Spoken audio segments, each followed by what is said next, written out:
It's time for a massive remake. On May 6, 2018, we first asked how good Metagross was actually. 7.5 years later, we are here to provide an updated, comprehensive history of the Pokemon that Champion Steven made us terrified to face, then thrilled to have when you realize he left you a Beldum. Alternatively, if you're cool, you remember the Shadow Metagross that Cypher Nascore had in Pokemon Coliseum. Either way, today we're asking an even bigger question than we did last time. We're about to find out how great was Metagross actually.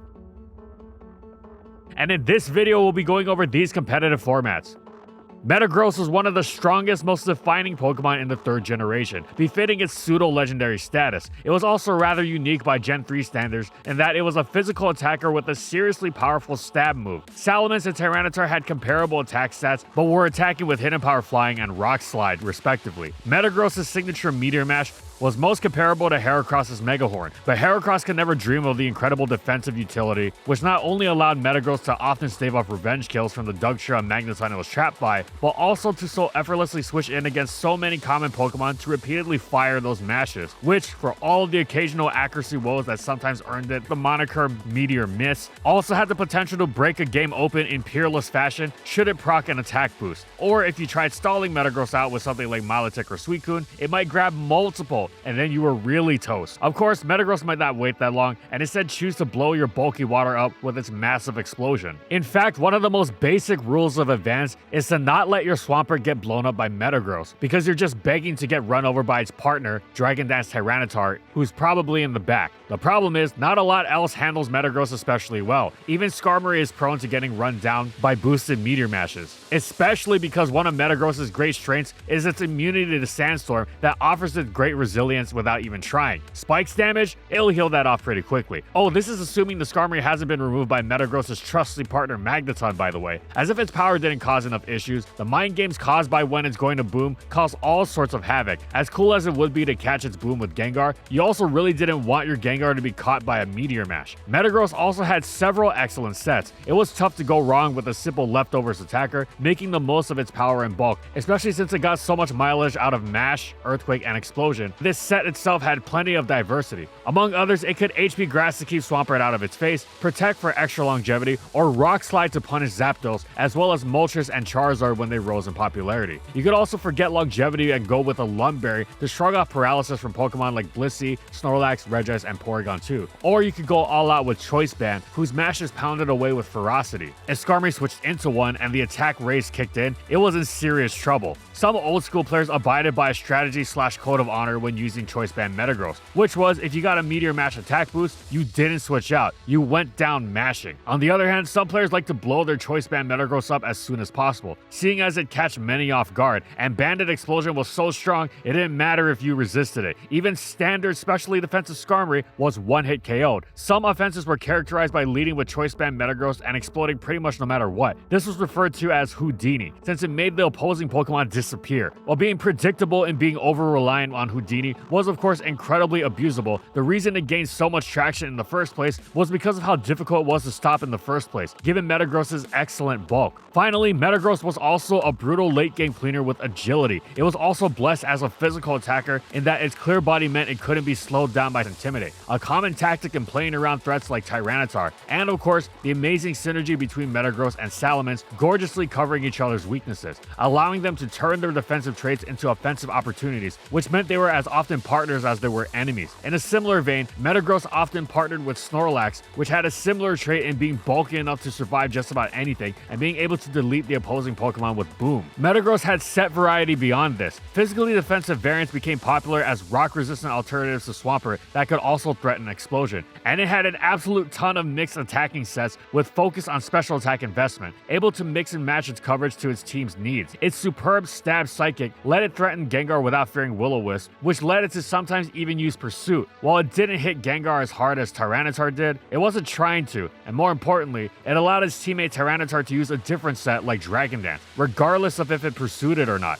even an Explosion lacking attack investment hit incredibly hard, KOing most neutral targets with ease, while uninvested Meteor Mash still threatened Tyranitar and Blissey just fine, and Metagross could cycle between HP Fire and Thunder Punch for threatening Fortress and Skarmory. Metagross was regularly ranked among the most elite Pokemon in Gen 3 OU, able to fit on just about any team and deliver the goods, and it was even excellent in Ubers. There it used its defensive profile to stave off the tier's defining Pokemon, the Laddie twins, and was especially important, uniquely so, for being able to not just switch into Choice Band Deoxys attack, but trap and KO it with Pursuit. As an OU, it happily threatened out common special walls, Blissey, Snorlax, and Regice, and threatened Groudon and Kyogre switches with Explosion. Metagross had a thoroughly incredible debut generation and didn't miss a beat as it rocketed right into the next.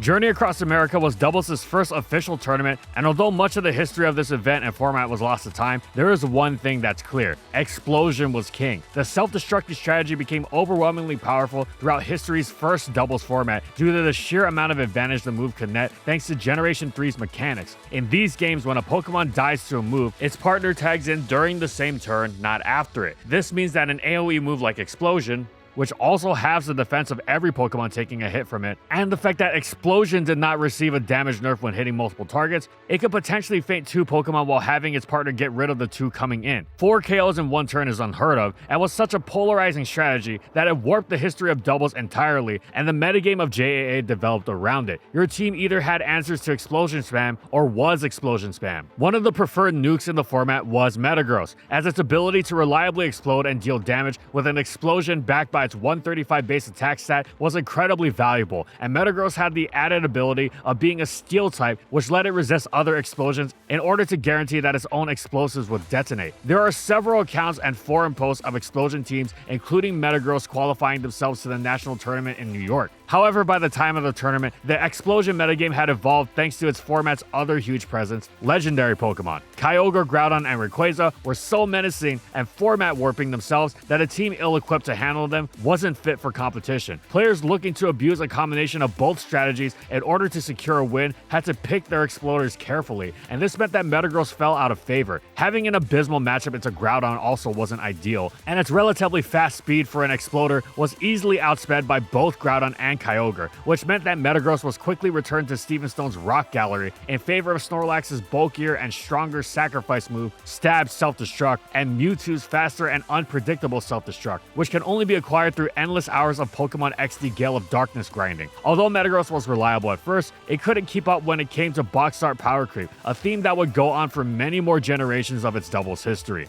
When you think of Gen 4 Metagross, you think of its role as one of the most iconic leads in a tier that is famed for its unique lead metagame. Metagross was one of many leads that started offensive teams off with a literal bang by setting Stealth Rock for his team before at least denting something seriously hard with Explosion, if not a KO. And unlike fellow setup rocks and boom leads Azelf and Heatran, Metagross also had priority in its newly gained Stab Bullet Punch that allowed it to limit Focus Sash leads like Aerodactyl, Roserade, and the aforementioned Azelf to one turn. It was able to choose between Octoberry, which let it stay in against lead Heatran, Infernape, and come Heart Gold and Soul Silver, Dragonite, and Lumberry, which became its go-to since lead 8 was increasingly rare and Heatran ran Shukaberry anyway, while the status leads came to dominate the metagame. Not just Roserade, but for a time even Smeargle, and eventually Machamp, whose own Lumberry set had come to dominate what was pretty much the entire lead metagame at the time. Lumberry Metagross was pretty much the only old lead that actually beat it. Eventually, lead Metagross ditched Stealth Rock. Sure, it was great to have Rocks and Boomslar early, but 4-attack lead Metagross mercilessly obliterated offense and was now much stronger in the lead slot since it didn't have to make the painful choice between getting Rocks and KOing the opposing lead. Lead Metagross fully committed to this by even beginning to run Focus Sash as its item. While it seemed wasteful on a Pokemon so bulky, it was actually superior to Octoberry as Fake Out Infernape lead had died out and Heatran had begun running Specs Overheat to one-hit KO Machamp, which also had the side effect of KOing Metagross through the Octoberry. It also let Metagross survive Choice Band Azelf Explosion, which had become a Houdini of its own, and Sash and Empoleon leads Torrent boosted Hydro Pump.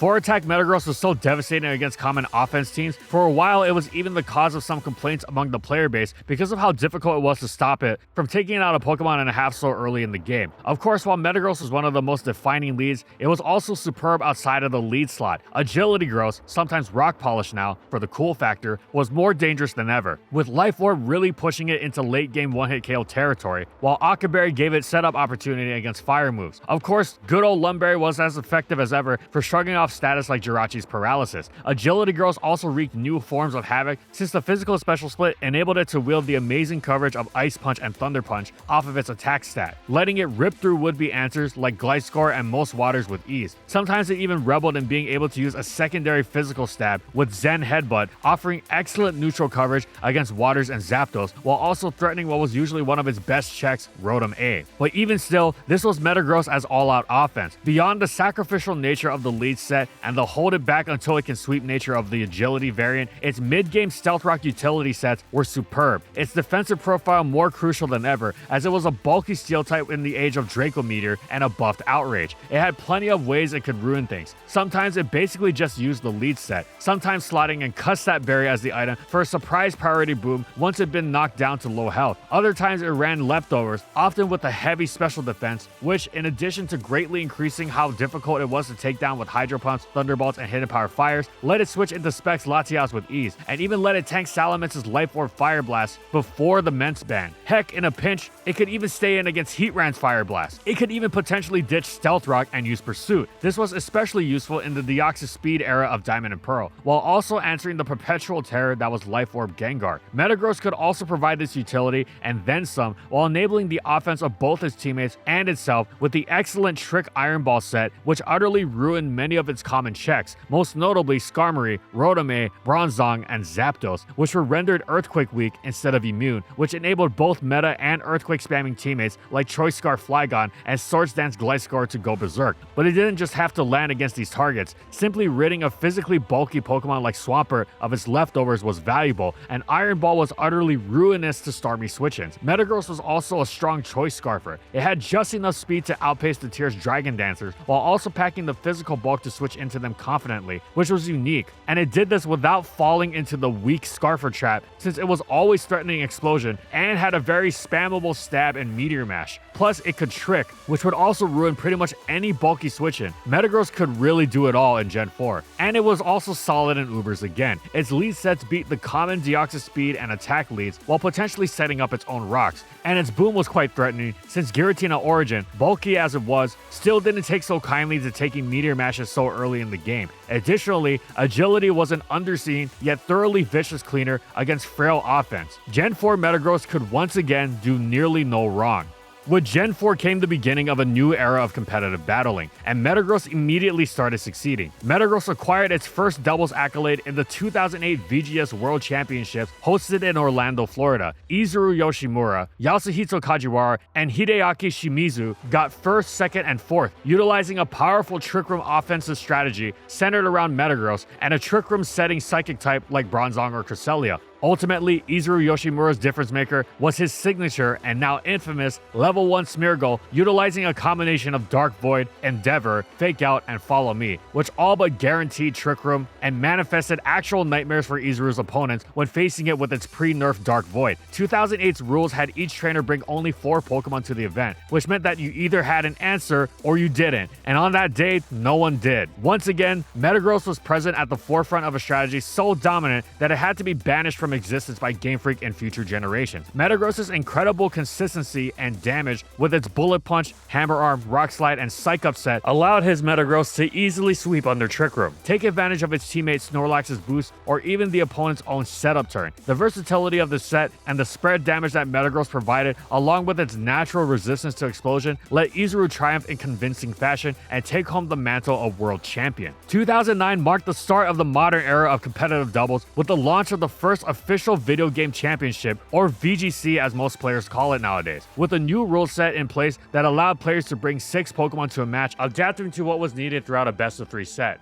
Would Metagross have a chance to shine? Would it be able to defend its world champion? The answer to that question is yes, and it did so in spectacular fashion. Metagross's first placing would arrive via Mike Omega Donut Selesky, who won the 2009 US Nationals in St. Louis, Missouri, with a team that heavily resembled a singles team from the era. The team combined supporting Pokemon like Fake Out, Endeavor, Infernape, and Follow Me Togekiss, with slow setup mons in the form of Calm Mind Cresselia, Curse Chestal Wrestle Snorlax, Iron Defense Chestal Wrestle Empoleon. One Pokemon, however, was clearly the difference maker in the team, and that Pokemon was Metagross, with a fast Choice Scarf set that employed several ways to ruin an opponent's day, like Iron Head and Rock Slide flinches, Explosion, or even Trick to deal with Trick Room opposition. Metagross was the piece that allowed Omega Donut's slow setup strategy to thrive. A flinch, a double KO, or a trick would ensure that Metagross's teammates got their crucial setup moves going and outlived all opposition in superiority in both stat boosts and teammate numbers. The plan was simple, but much like Utada Hikaru's hit single, it was also clean. Omega Donut's win at the US Nationals would be a sign of things to come, as Metagross once again claimed the title of world champion at the 2009 VGC Internationals held in San Diego that year. By the time Worlds had come by, once again, the metagame had developed and found many fast-paced, immediately threatening strategies that didn't require much setup turns in order to pop off. One such strategy was Rain. The Ludicolo Kingdra shell was everywhere at the tournament, and much like Explosion in JAA in previous years, you were either riding the wave or preparing for it. Third place finisher Steven Wasserloos used the strategy and the benefits it brought the rest of the team to great effect, allowing the team's Gyarados and Zapdos to hit considerably harder while protecting the steel powerhouses that were Metagross and Scizor from their fire weakness. The strategy was clearly strong, but it wasn't enough to win. Why? Because Kazuyuki Tsuji was ready. Kazuyuki Tsuji's championship winning team was a masterclass in team building and metagaming, with a team consisting of Ludicolo, Toxicroak, Empoleon, Salamence, Snorlax, and Metagross. Kazuyuki was ready for every strategy that opponents could throw out. Toxicroak, Ludicolo, and Empoleon completely shut down opposing range strategies by using their strengths against them in the form of Dry Skin and Swift Swim, with Empoleon providing a veritable wall that constantly slowed down opposition with Icy Wind. Kazuyuki's offensive backbone was provided by Salamence's ability to make opponents guess between dropping a Draco, a surprisingly scary Custap Berry Snorlax, and once again, Scarf Metagross. The genius of the team wasn't only in its ability to dish out extreme damage in its moment's notice, but also in its unpredictability. The 2009 VGC circuit was unique in that it had a rule that disappeared in later iterations of the event. Players could switch items in between matches during the same set. This meant that Metagross's Choice Scarf could be on Salamence at any given moment, or Toxicroak's Focus Sash could be on Snorlax. Kazuyuki Tsuji's team used this opportunity to the fullest and waged psychological warfare with the competition. This twisted form of Russian roulette with explosions and meteors, along with the brilliant anti-meta preparation, led Kazuyuki to the World Championship and put another ring in Metagross and Snorlax's resume. 2010 VGC painted a much different picture for Metagross though, as a change in rules reminded it of its JAA demons. 2010 allowed players to bring up to 4 restricted Pokemon in their party and 2 restricted Pokemon among the 4 selected. Once again, Kyogre and Groudon shook the world with their Weather Wars, and this time they weren't alone. The entire top 8 of the World Championships was dwarfed by the presence of weather, and the box art power creep once again erased Metagross from competitive viability. Everything collapsed for Metagross in Generation 5 with the nerf to Explosion, which no longer have the opponent's defense to effectively jump up to 500 base power, and as such was now quote-unquote merely 250 base power. This is not light damage by any means, but it's no longer shredding even resist, and thus makes it much less worthwhile to sacrifice your Pokemon for its use. Explosion had been near synonymous with what made Metagross such a monstrous threat for so long. It had several great sets that didn't need it, of course, but by and large, it was as amazing as it was because of how it had that auto KO against so much of the tier. This especially stung since its old nemesis, Rotom A, was no longer Ghost, and thus Metagross would have been able to rip the new Rotom Wash to shreds with Boom, but alas. To make matters worse, the nigh-perfect Metagross wall Ferrothorn was everywhere, while its pal Jellicent was quite excellent into most of meta sets as well. Oh, and Metagross's defensive profile took a real hit with all the ground-spamming sand teams and fire-spamming sun teams running around. While not weak to water, it got bowled over by rain just the same. It couldn't explode, it was easier to wall without even trying, it got bowled over by all of the tier's common offense. What did Metagross even have to offer anymore? Pretty much nothing. So why did it remain in OU the entire generation? It would have loved Gen 5 UU, which was renowned for resembling Gen 4 OU. How did this Pokemon that pretty much didn't exist in serious Gen 5 OU play, not dropped through lack of use? Well, this would throw David Lynch, because this was a mystery that couldn't be resolved. Metagross wasn't even really used in early Gen 5 when everyone was using the familiar faces from Gen 4, yet somehow it managed to eke out enough usage to start OU, and never fell, probably because new players would see it in the OU list and get tricked into using it, thus keeping its tier placement afloat. Metagross wasn't completely non-existent in Gen 5 OU though. Good players tried to make it work, and sometimes they succeeded, but if they did, it was a one-off occasion. Yeah, it could act as a pursuit trapper for Latios and Alakazam on Dragmag teams. Yeah, it could sweep late game with Rock Polish, possibly with Shukaberry or even Air Balloon to get around the Earthquake spam situation. It could do these things, just like it could theoretically run a decent Choice Scarf variant. One might not even be wrong in saying it is probably on the unexplored side, but even such an exploration is unlikely to yield results any more impressive than decent, because where it has been used, it has been fine and no more at best. It's one of those things that if you bring it and you lose, you immediately go, why on earth did I bring that? Those Pokemon are the ones you tend to avoid, and is why Metagross has never really been part of the Gen 5 OU metagame, which wouldn't be so sad if it had been able to drop to UU where it really belonged.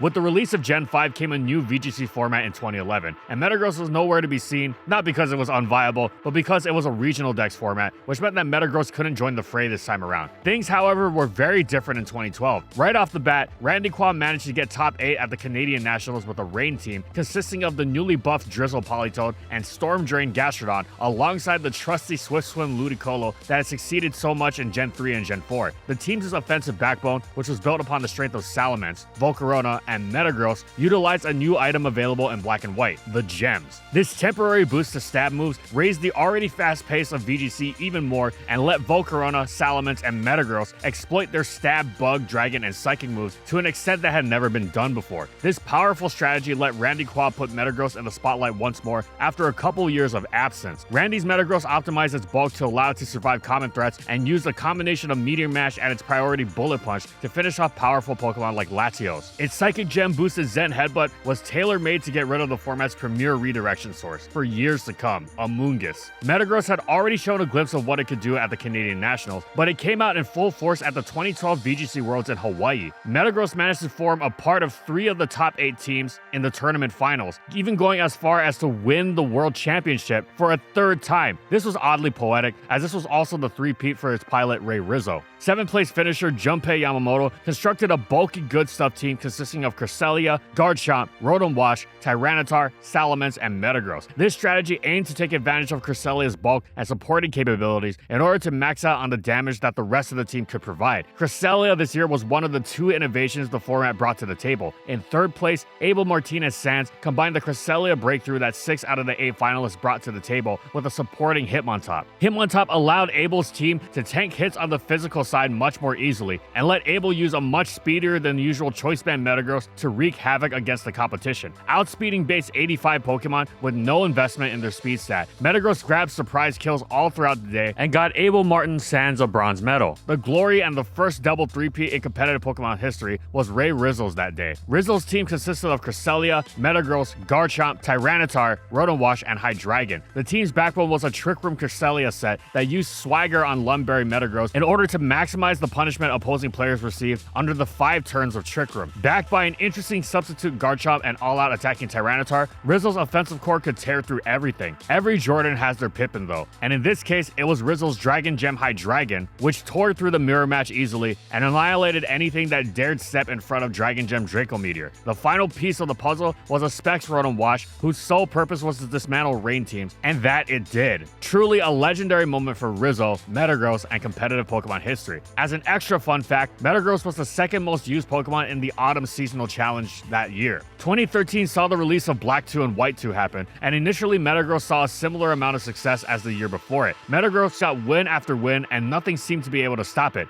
Hayden Morrison got 2nd at the San Jose Regionals. Zach Braviaris Jorg Comp won Fort Wayne Regionals. Benji Irons won Houston Regionals. Bjorn Igano won the Nugget Bridge Major. Jacob Burrows won the Long Beach Regionals. Gavin Michaels won the US Nationals. Jamal M got 2nd at the German Nationals. And Abel Martinez Sands got 2nd at the UK Nationals. These are only the top 2 placements it had in the Masters category. It had hundreds of top 8s and 16s everywhere, and even won a couple of senior category regionals. Then Worlds 2013 came by, and the highest placing Metagross got was 10th? What happened? Well, Black and White 2 brought the Dream World into existence, and if Pokemon has taught us anything, it's that with dreams also comes nightmares. Landorus Therian form dominated the tournament scene, and Metagross was just a mineral-rich breakfast for the genie. What's even more incredible was that most of the players that won with Metagross that year maintained faith in it, but there was nothing it could do to stop the genie's rampage. The highest placing Metagross players at Worlds were Yuki Matsumoto at 10th, Jordy Picanzo 21st, Gavin Michaels 22nd, Osamu Shinomoto 23rd, Abel Sands at 40th, Ben Irons at 43rd, and Zach Joycomp at 45th respectively. This year marked the start of Metagross's decline in the world of VGC, and boy would it suffer for years to come.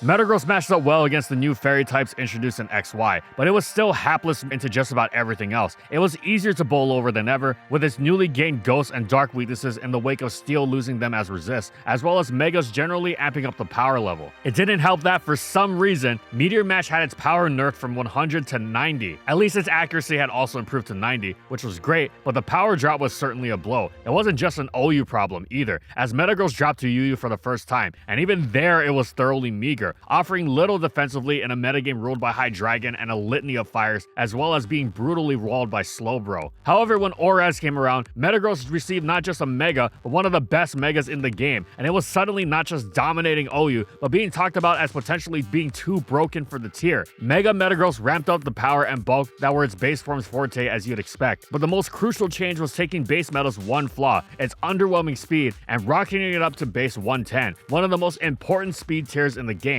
A super strong, super bulky Metagross is one thing, but a Metagross with Latios' speed, terrifying, getting the jump on Keldeo's own crucial speed tier, and by extension, all the many other crucial targets sitting between pre-evolved 262 speed and the evolved 350 speed. Heatran, Metagross, Landorus T, the Megazards, Mega Metacham, Volcarona, Landorus Incarnate, and Garchomp. Of course, the fact that Mega Meta was as strong as it was tanky was also huge. Having such a naturally defensively apt Mega was amazing for both its teams' hit-taking ability and getting the most out of the offensive threat. As one crucial example, Scarf Landorus T's Earthquake would never one-hit KO from full health and wasn't close to being favored to, even with Stealth Rock. Mega Meta also took on Latios nicely, leading for easy pursuits and making it an excellent partner for Keldeo. Meanwhile, Mega Meta's power wasn't just from its stunning new attack stat, but the Tough Claws ability that pumped up so many of its best weapons. The dual stab of Meteor Mash and Zen Headbutt, the priority stab of Bullet Punch, the anti-Ferrothorn coverage of Hammer Arm, the generally superb coverage of Ice Punch and Thunder Punch, the trapping of Pursuit, and even though it was a special attack, Grass Knot was a contact move as well, so Mega Meta could wield it alongside its also improved special attack to smash through even Hippowdon. Mega Meta's malevolent melange moves made it more or less unwallable, which wasn't really a new concept in ORAS, but was a problem given that it was also so fast, so bulky, and has such resilient typing. You wouldn't wear it down with Stealth Rock, most notably, while you also couldn't threaten it with Toxic or even Chip with Sand. It wouldn't just outspeed and obliterate you, it'd stick around for an obnoxiously long time while doing it. It wasn't long before it was put on the chopping block, with many players clamoring for its ban, but it just narrowly managed to remain in OU. Now, here's another Metagross mystery nobody seems to be able to explain. Why did Mega Metagross basically disappear from OU play for quite some time? It wasn't because the tier had adapted better to it, the teams used were just as weak as it was before. In fact, when Mega Meta did return, everyone immediately realized, man, our teams are really weak to this thing. But why did it take a period of roughly 2 years before this was the case? What makes this even more mystifying is that merely some months after the Mega Metagross suspect test, Mega Altaria rose to become the most broken Pokemon around, one that would surely need to be banned, which is especially hilarious considering how tame Mega Altaria was, especially compared to Mega Metagross, as would be demonstrated by its eventual falloff, and how Mega Meta, of course, completely dominated Mega Altaria. The closest thing to an explanation there is for this phenomenon, where the player base seems to experience mass amnesia regarding a great Pokemon, is that sometimes players just wind up wanting to try new things, and perfectly good Pokemon are forgotten about for a while, until amazingly, these same players quote-unquote rediscover that, hey, this Pokemon is still good actually. It seems weird for this to happen to a Pokemon that had just come close to a ban, but this also wasn't the only instance of this case. So what caused the resurgence of ORAS Mega Metagross? Well, it was the fact that it was tearing up early Gen 7 OU, actually prompting the ORAS player base to look at their entire tier and say, hey, why do we stop using this thing? They found no good answer, and Auraz Mega Meta resurged, leading to a second wave of controversy as the player base realized that, hey, this forgotten thing actually might still be broken.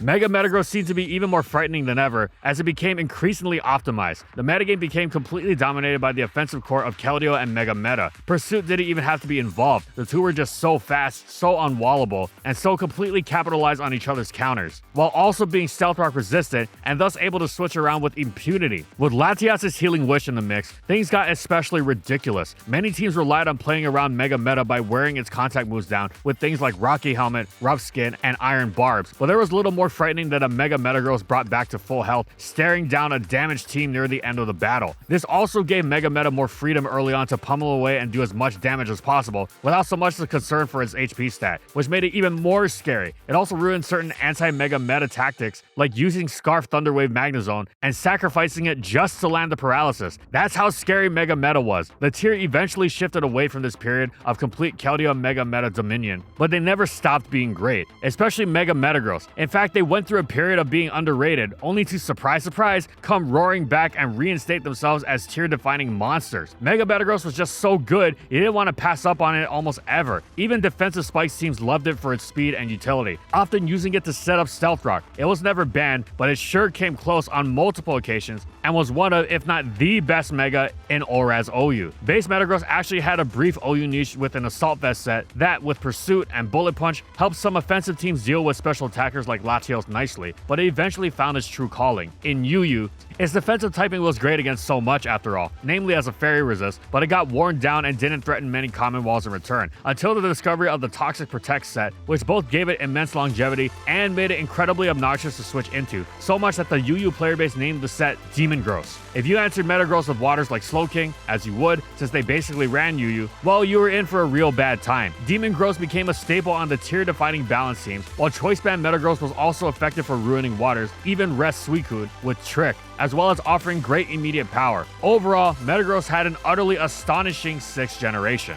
2014, a new generation meant new possibilities for Metagross. Something about the Kalos era was grandiose, or one might even say mega. Except Metagross wasn't a Kalos resident, and 2014 VGC was a region-locked format, which meant that Metagross would not return for this year. Metagross and Joris had to wait for a year for its grand return to competitive Pokemon. Mega Metagross made its appearances in 2015 VGC, and there was great excitement around it. Many fans were overjoyed from the possibilities that its Mega evolution allowed. Metagross was now a 110 base speed bullet with 145 base attack power and a built-in life orb with tough claws. If Metagross had been previously dominant, Mega Metagross would certainly shake the very foundations of the metagame. It literally answered the meme question of, if Metagross is so good, why isn't there a Metagross 2? Nothing was going to be able to stop it this time around. Metagross had a pretty standardized build for the whole year of competition. It struck by the Cobra Kai adage of strike first, strike hard, no mercy, combining powerful contact moves like Stab Iron Head, Zen Headbutt with the covers that the Elemental Punches and Bullet Punch could provide, with defensive options like Protect and Substitute to dodge status and disruption to its hard-hitting strategy. Mega Metagross's new form was netting great results all around the world. Kelly Mercier got second at the Netherlands Regional, Zach Rabiar's Jordan Comp continued being Metagross's strongest soldier at the Missouri Regionals with a second place, Max Douglas got second at the Oregon Regionals, Stephen Gibbon placed fourth at the UK Regional, Wesley Worth Anderson got fourth at the Washington Regionals, Gabby Snyder got third and topped with Metagross at the Kansas Regionals, and Tobias Kojiski earned an impressive second place at the German Nationals. Mega Metagross was reliably placing in the top 8 of competition all around the globe, but it had yet to win something. Many felt like it was almost its time to shine by the time US Nationals came around, except it didn't. It was nowhere to be seen, so perhaps it would perform well at Worlds then? Well, it didn't. Its Cobra Kai mentality got literally waxed on and off by a new strategy invented in Japan. 2015 Worlds was the year the Chalk strategy stormed the scene. Chalk stands for Cresselia, Heatran, Amoonguss, Landorus C, and Kangaskhan Mega, a competitive core so dominant and perfect at covering every single threat that it warped the world's metagame as a whole. To make things particularly worse, Metagross couldn't really do much to threaten the Chalk gang. It could strike Amoonguss, sure, but it had a horrible matchup into everything else. What seemed to be the most promising year for Metagross and its Mega form turned into tragedy, and that tragedy would become a full-on telenova for the 2016 metagame. Power creep had just come too far, and nothing looked like it was going to improve, as 2016 VGC was once again a restricted metagame. Restricted Pokemon metagame had been terrible for Metagross, and this year was no different. Throughout 2016, Mega Metagross only had 2 placings throughout the whole year. Gen 6 was not kind to our favorite supercomputer.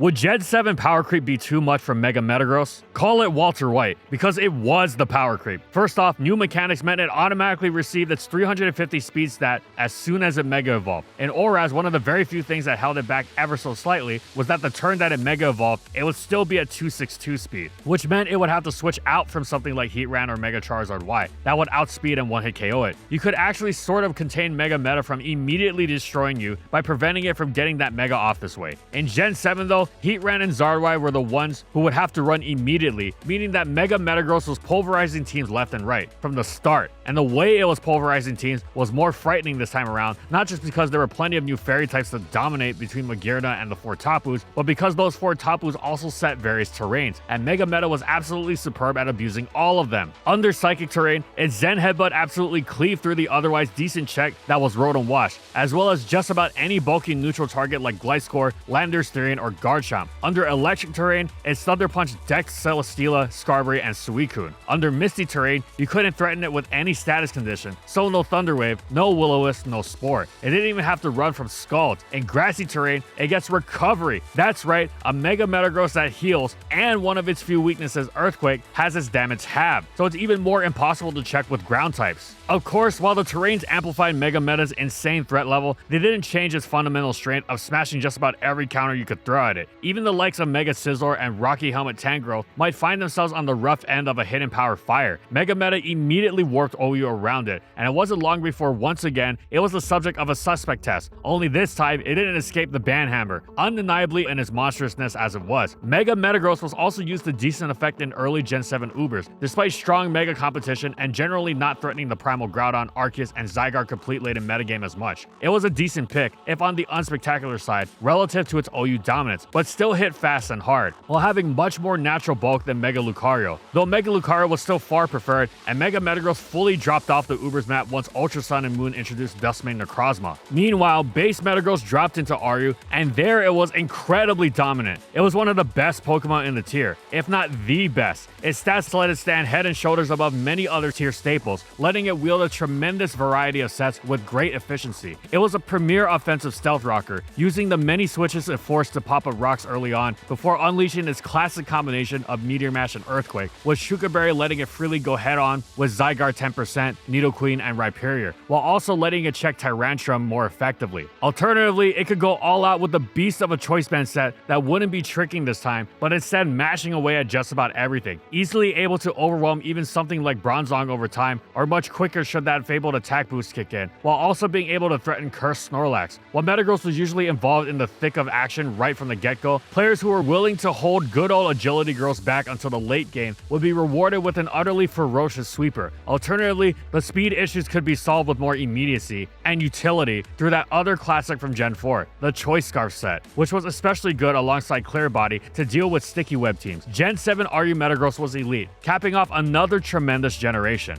By the time Gen 7 came around, Metagross was going through a midlife crisis, and an Alolan vacation might just be what it needed. 2017 VGC was the first regional dex format that Metagross was allowed in since their inception, and although many powerful Pokemon like the Tapus formed a part of it, that is precisely what made it shine. Metagross not only got incredible benefits from all of the terrain set by the Island Guardians, but it was also one of the premier checks in the format to them. Tapu Lele's Psychic terrain protected Metagross from priority moves and allowed it to throw devastating boosted Zen headbutts that got rid of anything that stood in its path. Tapu Lele and Metagross soon became a partnership synonymous with competitive success. The other Tapus also provided great benefits for the supercomputer, and Metagross quickly became a staple throughout the entirety of the VGC 2017 format. The two prevailing Metagross variants were a bulky Assault Vest set that let Metagross take on opposing Tapus more easily, and an all-out attacking set that used different Z crystals to great effect. Metagross once again had performed incredibly. Aaron Cybertron Zang got first at Portland Regionals, Fabi Vergara took a first spot at the Santiago Special, David Carter earned the 7th spot at the London International among several other hundreds of top 16 and top 32 placements. Once again, expectations were set high for Metagross at Worlds, and this time Metagross delivered. Tomoyuki Yoshimura brought a hyper-offensive team that consisted of Nihilego, Tapu Koko, Salamence, Buzzwole, Gastrodon, and Metagross. Nihilego's ability to set up Trick Room turned Yoshimura's team into a versatile team that could operate at low speeds or utilize Salamence's Bulldoze, in order to get the speed advantage. Metagross put a spin on its usual set and took advantage of weakness policy and the team speed control in order to dish out powerful damage to its foes. Metagross had been on a riches to rags arc, but its situation was about to flip a 180 for the rest of the Generation 7. VGC 2018 welcomed the national decks back, and with it the return of the Mega Evolution and several other powerhouses to the mix. With the addition of terrains, Mega Metagross was now an unstoppable force. It quickly became one of the top 3 Megas in usage, and its powerful offensive set from 2015 returned in spectacular fashion. Mega Metagross also gained the brand new Stomping Tantrum for extra coverage if it was needed as well. Metagross teams did not stop winning throughout the year, and so we're only listing first placers. Victor Vargas won the Paraguay Special, Flavio Del Pidio won DreamHack Regionals, Dorian Andre Quinones Vallejos won the Peru Special, Diego Dos Santos won the Uruguay Special, David Kodesh got first at the Prague Special, David Rodriguez won the El Salvador Special, Benjamin O'Neill won the Perth Regional, Reen Alvarenga won Guatemalan Special events, Sebastian Reyes won the Chile Special, Soon Woong Jung won Korean Nationals, Renzo Navarro won both the Trujillo Special and Santiago Regionals, and Jeremy Rodriguez triumphed at the Columbus International. Metagross's other top places are so numerous that they would be really hard to quantify. The sheer dominance of Mega Metagross and its top friends cannot be understated. Mega Metagross once again saw itself in the top ranks at Worlds, where Niels Dunlop got 3rd and former world champion Arash Almaty got 6th. Almaty used a team of Mega Metagross, Tapu Bulu, Tapu Fini, Volcarona, Landorus C, and the off-meta pick of Alolan Persian. This team complemented each of its members beautifully, centering around Landorus T and Mega Metagross's powerful offense backed by terrains and the looming threat of Quiver Dance Volcarona. Alolan Persian's combination of Parting Shot, Taunt, and Foul Play dealt with Trick Room teams and the Mirror Match in a masterful way, much like Ray Rizzle's High Dragon years prior. Neil Dunlop's team also had a blast from the past, as Snorlax and Metagross paired up once again to dish out devastating damage to everyone at Worlds. The team consisted of a Snorlax Mega Metagross duo and was supported by Trick Room Mimikyu and VGC's best double Intimidate duo, Incineroar and Landorus. Tapu Koko rounded out the team, providing an extra pivot with its Volt Switch and protecting the Mimikyu, Snorlax, and Mega Metagross core from the sleep status. Mega Metagross's results were incredibly impressive, perhaps the best they had ever been, but it wasn't enough to win the World Championship a 4th time. 2019 was once again a restricted format, which usually means trouble for the Iron Leg Pokemon, but this time around, the help from the Tapus and other new pals like Mimikyu seemed to turn things around. Its sets remained identical to years prior, but the team supporting it gained access to monsters like Primal Kyogre and Groudon, Yveltal, Lunala, and even Xerneas. Xerneas in particular was a big part of the popularity behind Mega Metagross, as it was able to smack it was of vital importance to any team worth its salt. Results once again were everywhere, though this time not placing first place left and right. Joseph Ugarte got 3rd at the Knoxville Regional, Joseph Ugarte once again earned 6th place at the Richmond Regional and then won the Portland Regional. Javier Valdez got 2nd at the Sao Paulo International. Joseph Ugarte again showed incredible consistency and got 2nd at the Daytona Regionals. Expectations were once again enormous for Mega Metagross, and once again it delivered. Kazuki Kobayashi and Megan Rattle placed 4th and 5th with very similar teams, constructed around the Mega Metagross Incineroar Tapu Koko Yveltal shell. Both teams were able to muscle through any team while keeping the Mega Metagross offense away from danger. Kazuki opted to complete the shell with an Eruption Primal Groudon and Trick Room Mimikyu in order to exert pressure on faster teams, while Megan opted for a Tailwind variant on Yveltal, Primal Kyogre, and Amoonguss to support the team and fire water spouts. Once Metagross's worst nightmare, now Kyogre and Groudon let it reach new heights.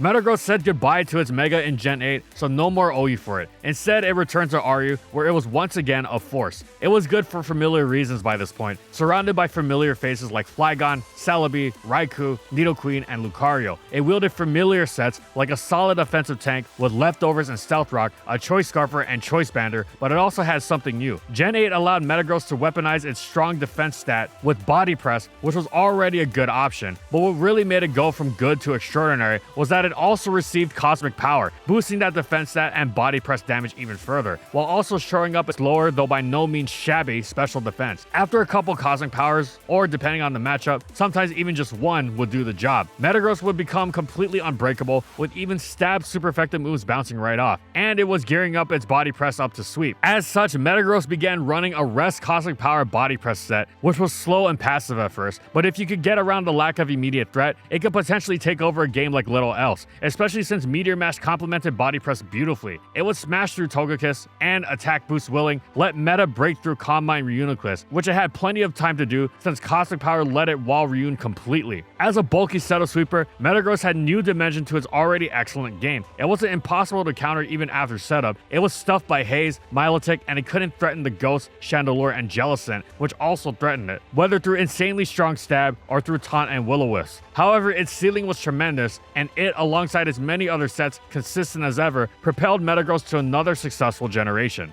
Metagross started its VGC career spectacularly, fell into a slump, and even managed to redeem itself, but Generation 8 was certainly unkind to Metagross in the VGC department. Not only did the VGC circuit come to a halt in 2020 and 2021 due to a global pandemic, but the conditions for Metagross' success were not ideal once the circuit returned. Added to the game in the Crown Tundra DLC, Metagross had to once again compete in a restricted format, but losing its Mega Form meant it no longer could keep up. To make things worse, the addition of new behemoths like Urshifu's Single Strike that could easily bypass Metagross' defensive tools spelled doom for it. Metagross only managed to place twice during the entire span of Gen 8 VGC. Once with one of Metagross' most successful users in Joseph Ugarte at the Players Cup 3 Global Finals with 9th place, and another in the hands of Nick Safranik at the Player Cup 4 Global Finals, which wasn't a restricted format but still had Urshifu in it. Gen 8 was by far the most disappointing for Metagross in terms of results.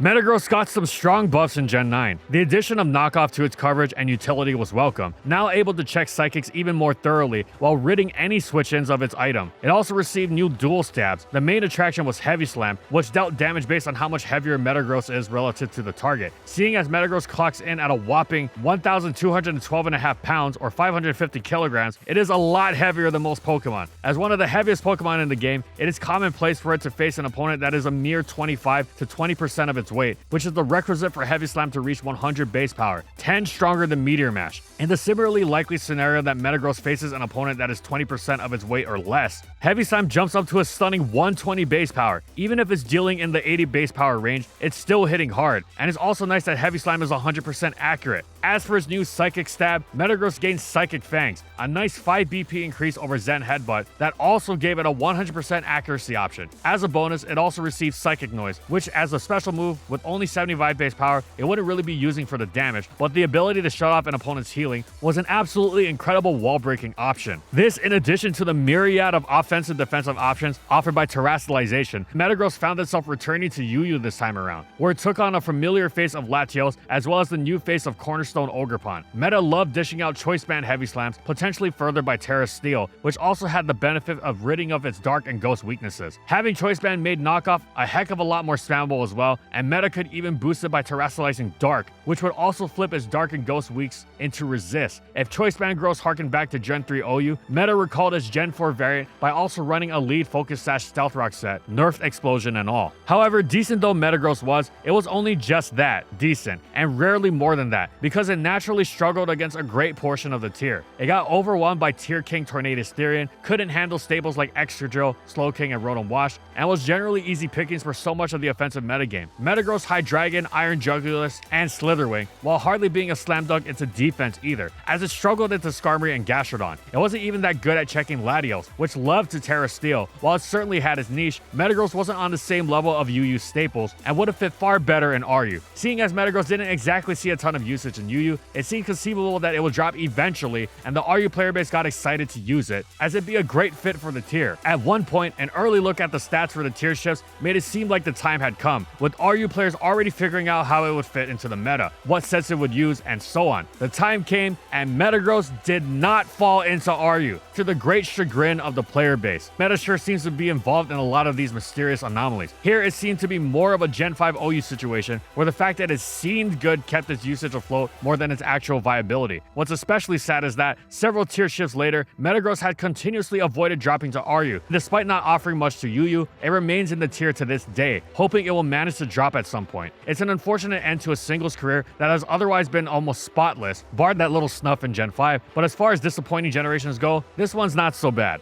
In the previous generation, Metagross suffered greatly, and so far it has not been a good look for Metagross in Gen 9. Terrestrialization and acquiring a powerful new stab in Heavy Slam and utility in Psychic Fangs hasn't been nearly enough for Metagross to perform at the highest level in Scarlet and Violet. The only placings in the top 32 of an event Metagross has had are the VGC 2024 Portland Regionals, where Navjeet Joshi, Bridger Snow, and Ragav Malavia brought an Ogrepon Wellspring, Incineroar, Metagross core to the event, placing 12th, 18th, and 24th respectively. Luis M. Roque brought a similar team at the Orlando 2024 Regional, and Andre Novak with a fresh take on Metagross that utilized Sneasler, Follow Me Magmar, Alolan Ninetales, Garchomp, and King Gambit. The insane power creep that Gen 9 has brought to the table is just too much for Metagross to handle, as it easily falls prey to King Gambit, Urshifu, Fluttermane, Incineroar, Chinpao, Chi-Yu, Ursalula, and Landorus, among many other Pokemon. Metagross hasn't had a single placing as of the day of writing this script in VGC 2025, and it will probably stay that way in such a power-heavy restricted format. Metagross's new toys, however, are significant and could potentially bring Metagross trainers great joy with the return of its Mega in Legends ZA, unlocking its true potential for the future of VGC.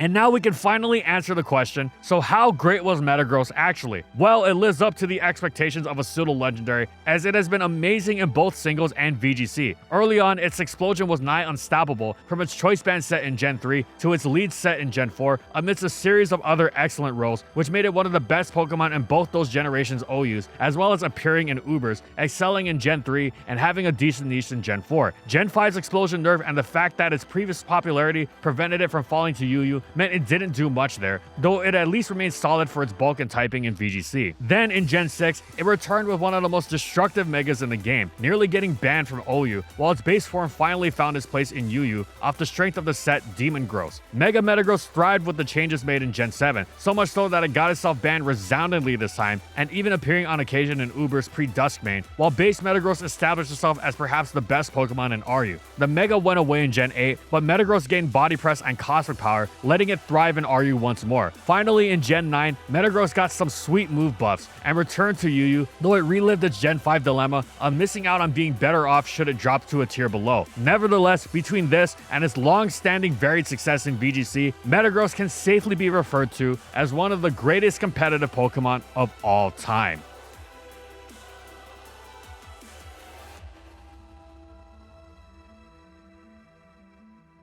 And thank you so much to our Platinum patrons. Thank you to Amphozenus, Alex Sable, Anthony Belval Renault, Daniel Isbeast, Corman, Eric Dissing, Funky, Glitcherton, Howl, Jack G, King Yabber, Nightfall, Megamon VGC, Mojo Gameslayer, Nurse Jake, One Penguin to Rule, Pretzel SP, Soljiro Sakura, Spavoon, Skylaria, Soras and Croxon, Shiwei Miji, Stoneface Colin, Kiboflu, Wardine, for their major support of our videos.